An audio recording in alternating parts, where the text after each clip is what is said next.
What's up, my beautiful, sexy people, and welcome back to another comic book review video where I say words and you, the beautiful people, listen. It is I, your crazy Nicolas Cage, your steward of Gondor, your genius, billionaire playboy, basic YouTuber philanthropist, SuperCliff. And would you kindly hit that like and subscribe button for every little bit helps in this majestic, powerful, epic YouTube world. And today, folks, we are continuing our Infinite Frontier adventure with Nightwing, issue number 79, written by the best of the best, Tom Taylor, with the art drawn by Bruno Redondo, with the colors done masterfully by Adriano Lucas. And with all that said, let's do this. As this issue begins with Dick, who is having flashback moments of his life. And essentially, Dick comes to the realization that he spent the majority of his life working without a safety net. Literally, his entire life. Whether it was during his time as a flying Grayson, fighting crime as Batman's trusty sidekick, the formation of the Teen Titans, and even fighting alongside the army of Robins and Batman family members. Because there's just so many of them right now. There's like 20. I digress. The fact of the matter is that Dick has managed to work and fight without a safety net simply because throughout the course of his life, Dick's always had someone to fall back on, a person or group to rely on whenever shit hits the fan. And with that being said, we switch over to the present, where both Dick and Oracle are sitting around at Dick's apartment in Blüdhaven, alongside Dick's newly adopted puppy that he rescued in the previous issue. And so, with the puppy falling asleep after a full day's work of just being absolutely adorable, both Barbara and Dick head out to get some pizza. Now, once the two get their slices to go, Dick then shows Barbara one of his go-to landmark sites within Blüdhaven, which is a statue depicting a fisherman holding a harpoon fending off a giant kraken tentacle. And basically this statue, it represents the hardship that the people of Blüdhaven had to fight through to survive. Because back in the day, Blüdhaven used to be a whaling town.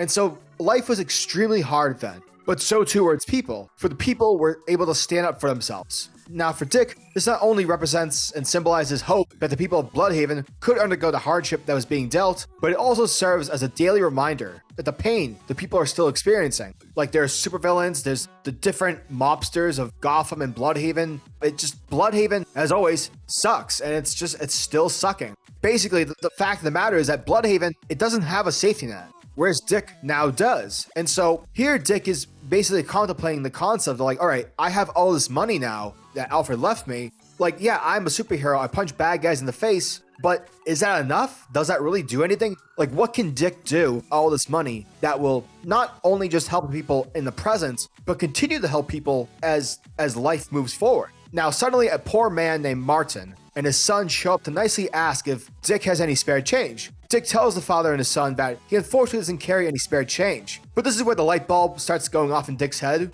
because he then realizes that he's now super rich and he actually can do something, even much more than just sparing extra change. Because it's here where we transition back to the pizza joint where Barbara and Dick were at previously, and it's here where Dick basically is buying pizza for the entire Blüdhaven neighborhood. It's a very friendly-esque vibe that's happening here. And whilst Dick is kind of busy talking to Martin as Martin's about to go with his son, 3 kids who are walking by Dick, they pickpocket him. As Dick and Barbara head back to the apartment, Barbara is making fun of him. It's like, dude, how could you let that happen? Like, you're Nightwing. What's the deal, bro? So she essentially group texts all the Batman family members saying that Dick sucks because he just got pickpocketed. As Barbara and Dick are making their way back home, Martin and his kid are heading back to wherever they live as well. And within the alleyway, they are suddenly ambushed by a mysterious cloaked individual who's holding a gun that's definitely not like a pistol or your typical I'm gonna rob you kind of gun. Like, this is like future tech-ish gun-like material here. And essentially this mysterious person says, tell your son to run. To which case Martin does, telling Elliot to run away. Elliot takes off, and the guy, cloaked in shadow, shoots the guy right in the chest, saying that he's not actually here to mug him or take any money from him. He wants his heart.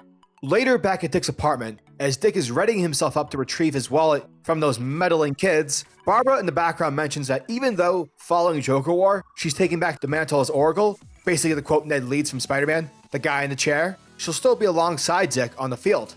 Technologically speaking, of course. Now, according to Dick, he mentions that there's a micro-tracker inside of his wallet. And so with Barbara being a major tech geek, she can easily track down the wallet's location.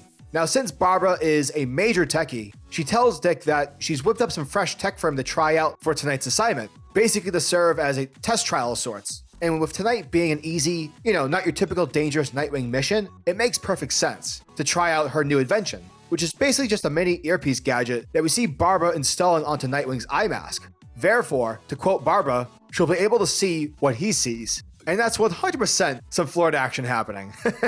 Tom Taylor, I know what you're doing, sly devil you.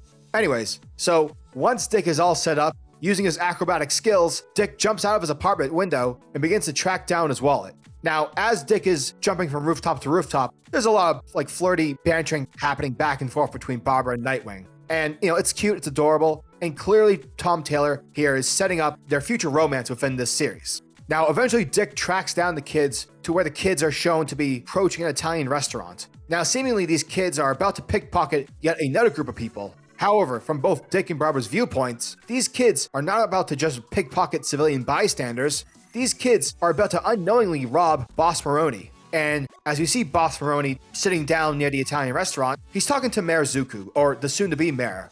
And as the woman and Maroni are having their discussion about Blüdhaven politics, the kids pickpocket Maroni. But unfortunately, one of Maroni's men catches whiff of that and starts yelling at the kids saying, hey, they're stealing from us, let's kill him. And this is where Dick immediately jumps into action and beats the crap out of Maroni's thugs. Now, once Maroni's thugs are dealt with and the kids make their getaway, Dick continues to track down the kids. Eventually, he comes across a camp of homeless people beneath one of Blüdhaven's bridges. But sadly, all these homeless people, they're all children. And so Dick is about to ask for his wallet. He realizes that all these kids are just simply poor and that they're actually desperate. They're stealing because they are so desperate. They're basically hopeless. And so the only strategy that can help them survive is to pickpocket and steal. And so Dick is like, it's not worth it.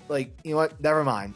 You guys have a good night. And that's where Dick takes off. Back at the rooftop at Dick's apartment, this is where Dick and Barbara continue their conversation that they were having near the Blüdhaven statue earlier. And here Dick mentions the idea of what he wants to do with Alfred's money. And yes, he'll still continue to be Nightwing, he'll still beat up bad guys and whatnot, but he wants to be more.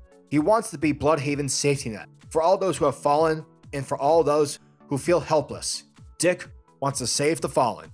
Nightwing issue number 79 was another fantastic issue, which was skillfully brought to us by this book's majestic creative team. Now, although this issue was slow, lightly teased the story's progression involving the new, soon-to-be corrupt Mayor Blüdhaven, Melinda Zucco, clearly wasn't the focal point to this issue specifically, because hot damn on a stick. Tom Taylor uses issue 79 to massively showcase the heart and soul of what he's trying to essentially tell. Not to mention that Mr. Taylor clearly has an understanding of the character of Dick Grayson. Now, let's be honest, folks. We know Dick Grayson is one of the most caring and most human heroes amongst the entire Batman family. At least in my opinion, of course. I mean, sure, is buying all the poor people pizza going to change the system? Absolutely not. However, that simple kind of gesture can likely provide the people of Blüdhaven a start to see a glimmer of hope, which hopefully over time can widen. Another aspect which Tom Taylor nails is during the beginning of this issue, when Dick starts to say that he never needed a net because he always knew family and mentors and friends were there for him if he should fall. Well, Tom Taylor takes that initial page's concept and brings it around, who in his own mind has inherited billions of dollars. He can actually become a safety net for the people of Blüdhaven, therefore be the protectors whom were protecting Dick during his growth. And that's just great storytelling. So great job, Tom Taylor. Also, I'm very intrigued with the book's new villain, the man with no heart. Seems quite poetic, since Nightwing possesses plenty of heart. And let's not forget the art that's drawn fantastically by Bruno Verdano. And the colors to this, oh my god. Adrian Lucas, please receive all the awards. Overall, Nightwing issue 79 continued to impress me, and I cannot wait for issue 80. And yeah, at the rate this comic is going, I truly see more greatness to come. Nightwing issue 79 gets a 9 out of 10.